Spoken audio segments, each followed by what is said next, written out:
Hello everyone, welcome back to the channel. তো আজকে আমরা রিভিউ করব জিন 3 মুভির কন্যা গানটির। তো এই গানটি রিলিজ করেছে মেকাররা কিছুক্ষণ আগে জাজ মাল্টিমিডিয়ার চ্যানেল থেকে। গানটি গেয়েছেন ইমরান মাহমুদুল এবং কণা, দুষ্টু কোকিলের কণা। গানটি লিখেছেন রবিউল ইসলাম জীবন। মিউজিক অ্যারেঞ্জমেন্টে ছিলেন ইমরান মাহমুদুল নিজেই, আর এই সিনেমার ডিরেক্টর হিসাবে আছেন কামরুজ্জামান রোমান। আর স্বভাবতই এই সিনেমাটি জাজ মাল্টিমিডিয়ার মুভি। তো গান কেমন লাগলো? গান ভালো ছিল। কণা ইমরান দুজনেই কিন্তু খুব ভালো গায়ক এবং গায়িকা, তারা গেয়েছেনও অনেক ভালো। শুধু ভালো বললে তাদের প্রতি অবিচার করা হবে, অনেক ভালো গেয়েছেন, স্পেশাল থ্যাঙ্কস টু দেম। গানের লিরিক্সও ভালো হয়েছে, সো রবিউল ইসলাম জীবন একটা ধন্যবাদ পেতেই পারেন। মিউজিক কম্পোজিশনেও খুবই ভালো করেছেন ইমরান, তো তার জন্য আরও একটি ধন্যবাদ পাওনা। আর গানের দৃশ্যায়ন ভালো হয়েছে। এই কাজে কিন্তু এই ব্যাপারে কিন্তু টিম খুব ভালো কাজ করেছে, আমি তাদেরকে সাধুবাদ জানাই।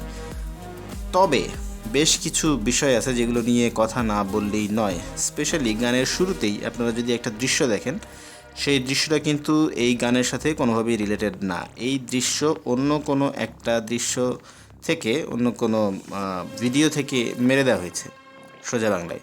আপনারা যদি খুব ভালো করে দেখেন যে এই যে সিনটা এখানে আমরা টপ ভিউ থেকে দেখছি, সেটা ডেফিনেটলি বাংলাদেশের বাইরের কোনো একটা কী বলবো, কোনো একটা জায়গার বা ভিডিও যেখান থেকে তারা এই গানে জুড়ে দিয়েছে। তো এত বড় একটা সঙ্গীত আয়োজন করতে পারা একটি প্রয়োজনীয় প্রতিষ্ঠান জাস্ট 1 সেকেন্ড 2 সেকেন্ডের একটা ভিডিও অন্য একটা ভিডিও থেকে মেরে দিল, ব্যাপারটা আসলে খুবই দৃষ্টিকটু।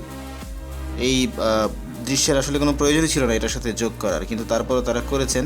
জ্যাজ কেন করেছে সেটা ভালো বলতে পারবে, বাট একজন রিভিউয়ার যারা থাকেন আসলে এই গানের ভিডিও যখন রিভিউ করা হয় তখনও কিন্তু এই দৃশ্যটা দেখে সেটাকে কেটে ফেলার কথা ছিল। তো কখন আমরা এই ধরনের দৃশ্য কাটবো না? যখন আমরা মনে করবো যে দর্শকরা আসলে বোকা, দর্শকদেরকে বোকা বানানো খুবই সহজ, তখনই এই ধরনের দৃশ্য মানুষ অ্যাড করে দিতে পারে। এছাড়া আমি কোনো কারণ এর পেছনে খুঁজে পাচ্ছি না।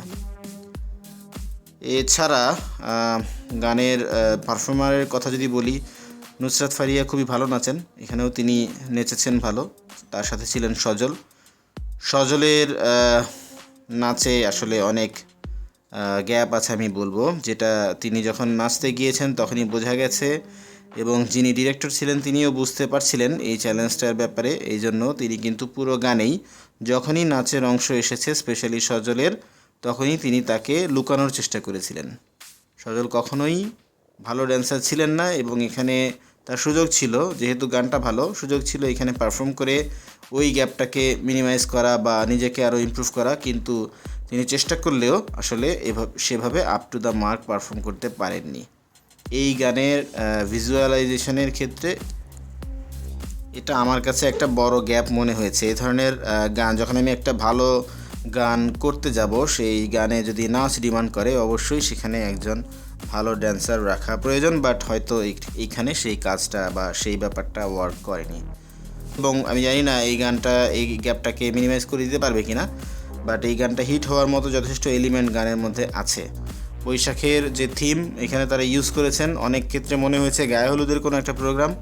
তো মানে আমাদের দেশে বৈশাখী গান বা গায়ে হলুদে বিয়ের প্রোগ্রামে যে কোনো জায়গায় এই গানটা বাজানো যাবে ডেফিনেটলি।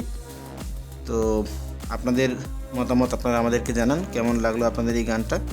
যদি আমাদের ভিডিও ভালো লেগে থাকে তাহলে শেয়ার করুন, আর চ্যানেলে নতুন হয়ে থাকলে সাবস্ক্রাইব করুন। ধন্যবাদ।